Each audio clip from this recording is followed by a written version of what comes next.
platillos volantes fueran reales? ¿Y si Hitler tuviera un platillo y planeara un ataque sobre Nueva York? ¿Y si los estadounidenses desarrollaran un platillo volante invisible al radar y la CIA utilizara a los invasores de otros mundos para tapar experimentos militares supersecretos?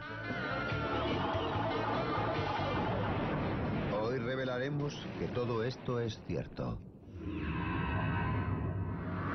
Los verdaderos platillos volantes.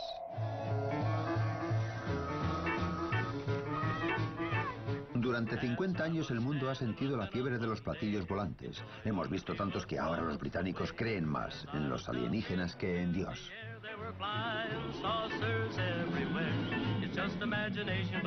Esta película está clasificada como secreta. La verdad es algo más compleja. Los platillos volantes sí existen, pero no proceden del espacio exterior. Vienen de la Tierra, de los rincones más oscuros de la investigación militar.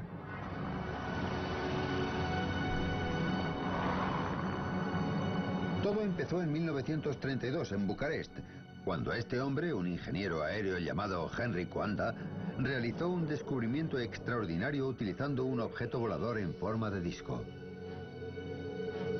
Uno de los primeros que vieron los experimentos de Coanda tenía entonces 20 años. Era un estudiante de aeronáutica llamado Radu Manikatide. El platillo se elevó hasta el techo y se quedó allí. Me pareció algo extraordinario. Jamás se me habría ocurrido algo así. Yo solo conocía la idea del vuelo normal. El joven Radu había contemplado el primer platillo volante del mundo, y así es como funcionaba.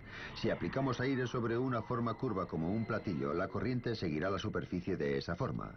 Al extraer literalmente el aire de la parte superior del platillo, de tal modo que fluyera hacia abajo y lo rodeara, Coanda descubrió que disminuía la presión del aire por encima de la nave y aumentaba por debajo, provocando su levitación.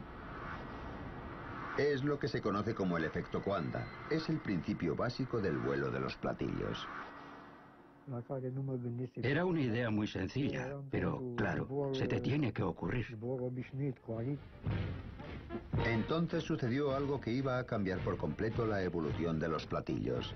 En 1939 estalló la guerra y el mundo se alzó a la búsqueda de nuevas armas y nuevas formas de desplegarlas. La sencilla idea de Coanda iba a tener su oportunidad. El jefe de tecnología nazi, Werner von Braun, dirigía el desarrollo de armas nuevas desde su base secreta en Peenemünde, en Alemania.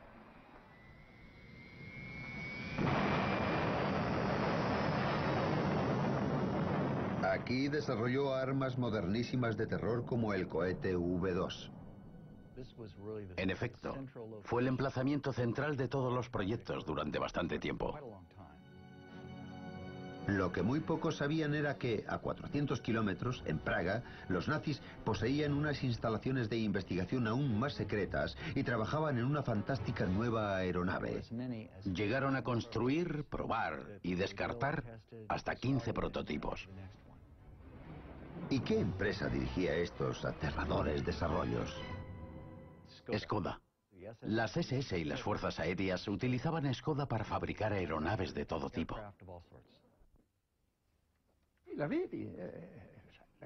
Sí, yo lo vi. Para mí fue algo excepcional. Redondo, con una cabina central de plexiglas y reactores alrededor que generaban los rayos de propulsión. Luigi Romersa vio el primer platillo volante producido en el mundo, y fue un Skoda. Se veía un piloto dibujado en la cabina. Iba de pie dirigiendo el disco. Según Romersa, un Hitler cada vez más desesperado e iluso planeaba utilizar sus nuevas armas secretas en un ataque devastador sobre Nueva York.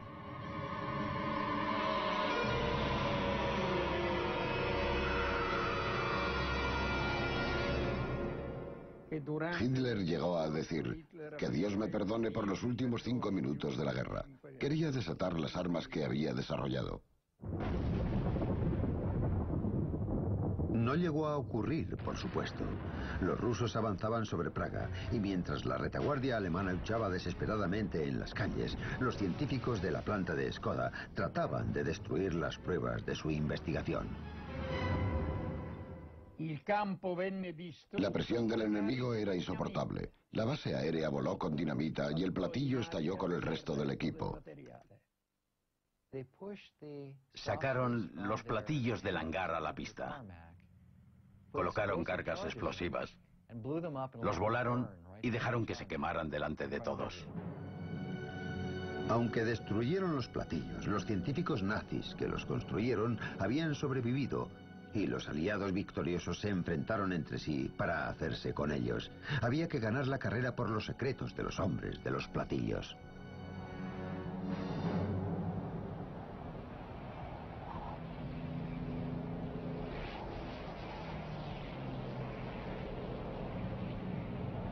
En 1947 el piloto Kenneth Arnold sobrevolaba las montañas del estado de Washington, cuando vio 9 objetos surcando los cielos a velocidades increíbles.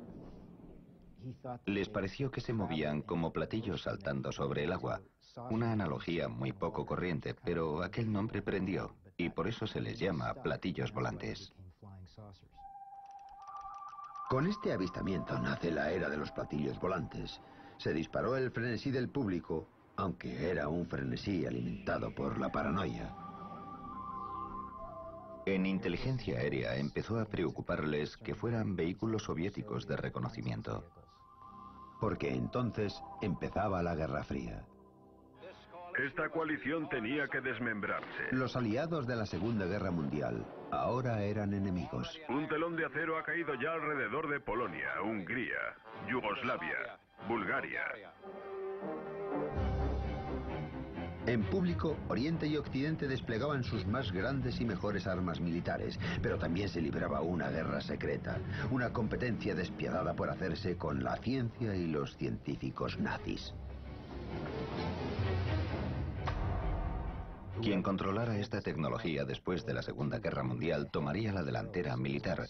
Hubo un forcejeo entre las potencias aliadas, los rusos, los franceses, los británicos, a pesar de su antigua alianza, que buscaban para sí mismos la mayor cantidad posible de esta tecnología.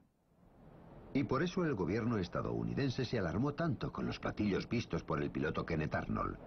Como muestra este documento secreto, aquello significaba que Rusia se había hecho con la tecnología alemana de los platillos volantes y los estaba construyendo. El avance alemán con respecto a Estados Unidos había sido tal que los americanos pensaron que si los rusos habían capturado a científicos o instalaciones que produjeran estas armas secretas, quizá fueran ya por delante. Los americanos tenían razón.